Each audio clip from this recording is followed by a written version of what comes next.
Salut à tous, alors aujourd'hui on se retrouve pour une nouvelle vidéo. Comme vous le voyez dans le titre, on va parler des moyens contraceptifs les plus utilisés. Let's go. Après le baby-boom de l'après-guerre, les femmes, de plus en plus conscientes de leurs conditions, ont réclamé le droit d'avoir des moyens plus efficaces que la méthode Ogino pour se protéger contre une grossesse non désirée. Elles ont obtenu gain de cause. Tour d'horizon des contraceptifs les plus utilisés aujourd'hui. La pilule. La pilule est sans conteste la vedette des méthodes de contraception. Elle a fait son apparition sur le marché dans les années 60. Légalisée en 1967, elle est prise aujourd'hui par plus de la moitié des femmes de France âgées de 15 à 49 ans. Moyennant une prise journalière régulière, la pilule protège efficacement contre les risques de grossesse. Son efficacité dans ce domaine est de l'ordre de 97%. Elle a la faculté de maîtriser la fécondité de la femme en maintenant artificiellement les taux de progestérone et d'œstrogène. Les premières pilules associaient déjà les œstrogènes et la progestérone. Le principe était de stopper la production des hormones responsables de l'ovulation. L'absence d'ovulation a un double effet. Elle empêche les ovocytes d'accéder à l'utérus et épaissit la glaire cervicale qui devient imperméable aux spermatozoïdes. Par la suite, une nouvelle forme de pilule a fait son apparition. C'est la pilule progestative constituée d'une seule hormone, la progestérone. Le but est tout simplement d'empêcher le passage des spermatozoïdes. En dehors de ces deux versions, il faut aussi mentionner la pilule du lendemain qui est fortement chargée de progestérone et empêche l'ovulation ou la nidation de l'œuf dans l'utérus. Elle doit être utilisée dans les 72 heures suivant les rapports. La pilule abortive qui provoque des contractions et le décollement de la paroi utérine, menant à une fausse couche provoquée. Elle doit être prise dans les 7 premières semaines suivant l'arrêt des règles. Elle est délivrée uniquement sur ordonnance.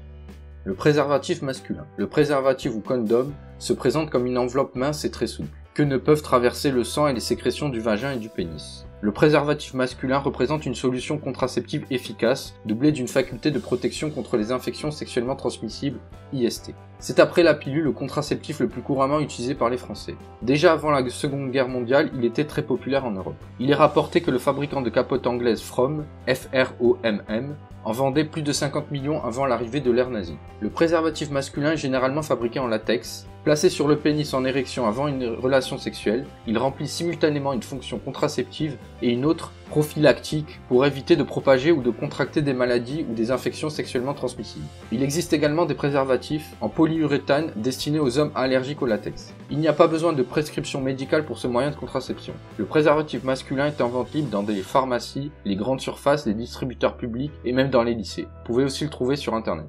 Vendus sous emballage prêt à l'emploi, ils ne sont pas remboursés par la sécurité sociale. Ce moyen contraceptif relève de la responsabilité du partenaire masculin. Comme le taux de réussite en matière de contraception n'est pas optimal, seulement 87%, il est recommandé de le combiner avec d'autres dispositifs comme les spermicides, la pilule ou l'anneau vaginal. Le stérilet. Le stérilet est la deuxième méthode contraceptive utilisée par les femmes en France. Ceci étant, beaucoup d'idées reçues font que les femmes jeunes rechignent à en faire usage. C'est pourtant un dispositif très commode car une fois posé, il laisse la femme libre de toute contrainte pendant 5 ans.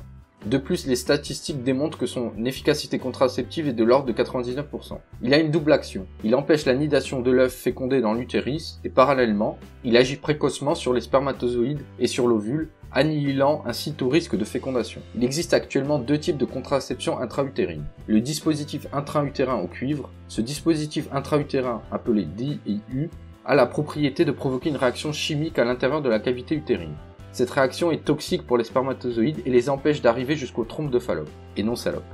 Le DIU au cuivre peut également s'utiliser comme contraception a posteriori, à condition que la pose intervienne au plus tard 5 jours après l'ovulation. Les dispositifs CIU hormonal, qui sont en fait des DIU sans cuivre, libèrent à l'intérieur de l'utérus une hormone dénommée lévonorgestrel, pendant une durée de 5 ans. Ils combinent donc l'action d'un DIU classique et celui d'une contraception progestative. En termes d'efficacité, le DIU au cuivre et le SIU hormonal sont à peu près égaux. Toutefois, vu son prix, les praticiens recommandent rarement l'utilisation de ce dernier. Et ce, d'autant plus qu'il est contre-indiqué si la femme présente des symptômes de thrombose veineuse ou de cancer du sein. L'anneau vaginal. L'anneau vaginal est en passe de devenir la méthode contraceptive la plus en vogue. Il est disponible en France depuis avril 2004. D'un diamètre de 5,4 cm, il a les mêmes propriétés que la pilule, mais il impose beaucoup moins de contraintes. Avec l'anneau vaginal, en effet, fini les risques d'oubli. La femme n'a plus qu'à le placer au fond de son vagin, autour du col de l'utérus et elle est tranquille pendant 21 jours. Une fois en place, à l'instar de la pilule, il libère un progestatif et un œstrogène. Ces hormones vont se faire absorber par la muqueuse vaginale et bloquer l'ovulation. Au bout de 21 jours, la femme l'enlève pour permettre aux règles de se déclencher. À la fin de ces dernières, elle met en place un nouvel anneau. Au-delà du côté pratique, l'anneau vaginal présente également une efficacité similaire, sinon supérieure à celle de la pilule. Elle serait de l'ordre de 99,5%. Il présente de plus un autre avantage de taille.